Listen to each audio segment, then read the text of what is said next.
cortisol de las redes sociales que nos consumen. ¿De qué me hablas? Claro, si me vas a hablar, hablame al aire. Upa. Si me hablas mientras yo hablo al aire porque no te entiendo. Yo no soy de la tele. No sé hacer eso. Que me van a putear todos, pero hagamos al oceanógrafo que puede ahora. Pero explicáselo a la invitada. Así que claro, se lo expliqué fuera del aire. Invitada, antes de que te presentemos, ¿me das el ok? Ok. Excelente, perfecto. Podés preguntar, pero si vas a preguntar, avísame que te presento. Tenemos entonces en línea a un oceanógrafo, José. Presentale vos que... Exactamente, el doctor Walter Dragani, con quien ya hemos hablado muchas veces en Fenómenos, en el programa que tenemos con Mati Bertolotti en TN, que es un orgullo porque es muy claro, es investigador del CONICET, además es doctor en oceanografía, que es una carrera que arranca siendo similar a la meteorología, con fundamentos físicos muy sólidos, muy buena carrera, por cierto, para aquellos que no sepan qué estudiar. Está Walter para convencerlos de que es una gran carrera. ¿Te parece? Sí. Si no sabés qué estudiar, si estás con una crisis vocacional, ¿te parece? Sí, no vamos a arrancar hablando por ahí. Walter, bienvenido. Hola, ¿qué tal? Un gusto estar en el programa. ¿Cómo Gracias. va, Walter? Mucho gusto. ¿Vos estás de acuerdo con esto que dijo José? ¿Es una buena carrera si no sabés qué estudiar? Es una buena carrera para el que tiene vocación, Claro. porque a veces es un poco cuesta arriba vivir de esto, pero como carrera es hermosa, como la meteorología, ciencias de la atmósfera, la geología, o sea, las ciencias naturales son muy lindas. Pero te dedicás mucho a la ciencia, a la investigación, ¿no? Sí, soy investigador del CONICET. Ahí va. Bueno, metámonos de lleno en Sí, este teniendo en cuenta que la carrera básicamente intenta explicar con la física, con la matemática. No te puedes separar de ninguna de esas dos ramas si querés entender cómo funciona la naturaleza. ¿Cómo podríamos explicar lo que sucedió ayer, Walter? La ola, y si está bien llamarle así, que sorprendió a muchos veraneantes en la costa del sudeste de la provincia de Buenos Aires, generando un muerto, ¿no? Bien, lo que ocurrió ayer fue técnicamente, o se conoce técnicamente como tsunami meteorológico o meteotsunami. Es un tsunami como los que se generan por placas sísmicas que se mueven, que vibran en el fondo del mar, pero en este caso generado desde arriba por la atmósfera. En este caso hubo un centro de baja presión, pequeño comparativamente a los que hay, yo por lo que estuve viendo 4 o 5 hectopascales de profundidad, que se desplazó por un área marítima de influencia adecuada, con una velocidad adecuada y una trayectoria buena, para que se acople la onda oceánica que iba generando esta perturbación con la onda o la perturbación atmosférica. Este acoplamiento hace que haya un proceso de resonancia, un intercambio de energía que va haciendo que crezca la onda en el mar y se va amplificando. Luego llegó a la costa, en la zona de Camet, Mar Chiquita, Mar de Cobo, y encontró condiciones batimétricas, o sea, de profundidad favorables, y se siguió amplificando. Llegó a la costa, según los registros, con una altura de 1 metro aproximadamente, y repentinamente la playa, que estaba seca, tuvo 1 metro de profundidad de agua. Las olas que estaban en el mar invadieron esta zona cubierta por el agua, lo que generó el caos y el desconcierto. ¿Este tipo de fenómeno, o sea, este es el tamaño habitual de este tipo de fenómeno o puede ser más grande? No. Este tipo de fenómeno en nuestras costas bonaerenses, lo normal son 20 o 30 centímetros de altura. O sea, que Si uno está en la playa, claro, si hay un chico, como siempre digo, jugando con la palita del baldecito, prácticamente pasa inadvertido. Claro. A lo sumo se moja el pantaloncito, no más que eso. O sea, que ni siquiera es algo que tenga mucho sentido estar monitoreando por si pasa, porque en general no genera mayores consecuencias. Y no, yo no sé la estadística, pero estimo que mueren más por caída de rayos que por este fenómeno. Por este fenómeno tenemos evidencia, por lo menos, que murió una persona en la historia, que fue la que lamentamos ayer. En Mar del Plata, el 11 de enero de 1954, ocurrió algo parecido, muy similar. El agua invadió la playa repentinamente, el oleaje arremetió, pero tuvieron que ser asistidas 10 personas con medios respiratorios para ayudarla, pero según los relatos no hubo víctimas. En cambio, la caída de rayos tiene bastante más víctimas. Estamos hablando de amplificar, que por ahí es un concepto que no se llega a comprender en la rapidez en la noticia, pero imagínense que entonces alguien amacándose y alguien que lo impulsa. Cada vez que la hamaca llega hacia él, con la misma fuerza lo volvés a impulsar, el de la hamaca cada vez va a ir más arriba. Sí.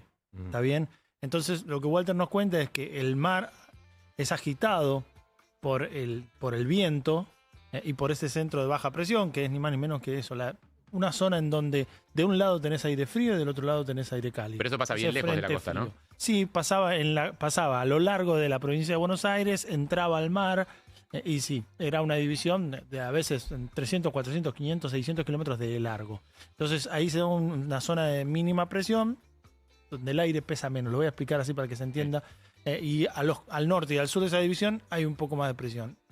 Esa modificación en el mar, sumado al efecto del viento, Walter, te lo pregunto también, porque recién llegó acá a la ciudad de Buenos Aires un viento que bajó la temperatura un par de grados, un frente de ráfaga, que ayer se veía también avanzando sobre la costa, en coincidencia con los horarios en donde esto se sucedió. Pero, ¿cómo se forma una onda en el mar? ¿Cómo lo explicamos para que se entienda de manera simple?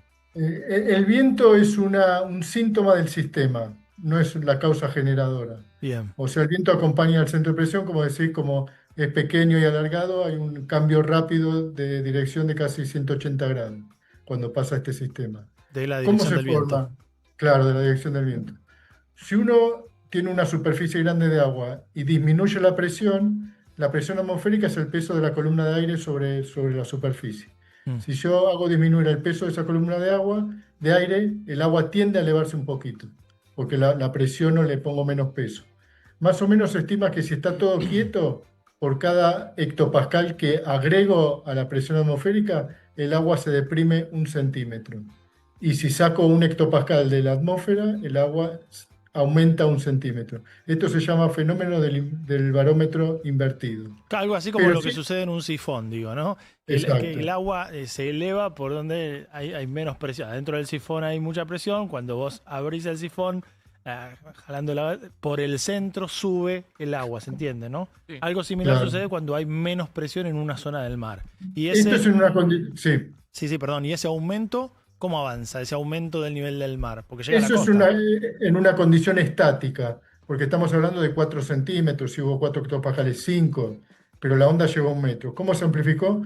Cuando esto se mueve, o sea, se perturba la superficie del mar, se genera una onda, como cuando uno tira una piedra al agua y se forma radialmente un patrón. Acá se genera una onda, se empieza a propagar. Si la presión atmosférica va con la misma velocidad que la onda oceánica, entra en resonancia, que es lo que contaste de la hamaca.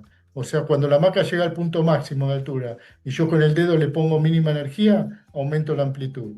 Acá cuando la onda en el agua se acopla, tiene la misma velocidad y dirección que la onda en la atmósfera, entra en resonancia y la atmósfera le puede entregar más energía al mar y crece la onda. Perfecto. Se llama resonancia de Prudman, para los que les gusta la física o la naturaleza.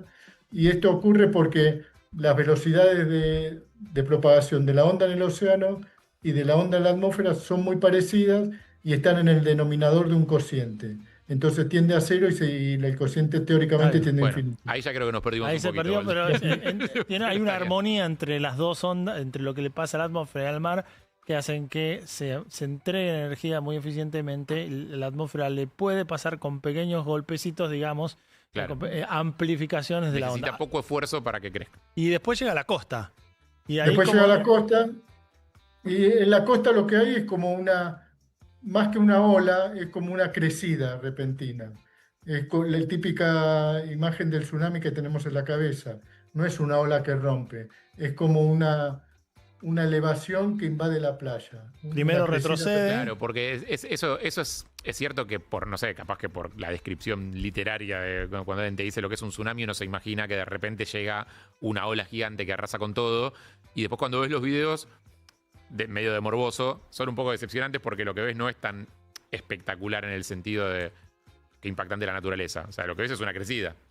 Claro, lo que tiene la crecida, montada sobre la crecida, están las olas que normalmente están en el mar. Claro. O sea, crece el agua y sobre el agua que creció invaden las olas. Claro, o sea, ves las olas, pero no son olas que parezcan espectaculares en el video. No, y no son olas generadas por el tsunami o meteotsunami, son las olas de viento que están normalmente en la playa. Son las que ya estaban, son las que chequean los surfers en Wingguru. Exactamente. Claro. Bueno, Walter, muchísimas gracias y qué bueno que José cuente con personas como vos dando vueltas cuando pasa algo así, porque está muy bien explicado. Gracias. Un abrazo, saludos y muy bueno el programa. Abrazo grande. Gracias, José. Por favor, quedarse tranquilos con esto de que esa coincidencia entre el mar y la atmósfera tiene una frecuencia muy baja. pasa frecuentemente, pero a veces pasa en el momento en que la gente no está en la playa. O sea, no son los primeros síntomas del apocalipsis. No es que a partir de acá se acaba el mundo. Yo te diría que es más que peor que esto, no ha pasado nunca y probablemente no vuelva a pasar con estas condiciones de un muerto, 35 heridos. Se dio en el momento de mayor concurrencia de gente, en la hora de mayor concurrencia de gente, en un día de mucho calor. Realmente acá sí queda bien usar la palabra fatalidad, que se usa tantas veces mal.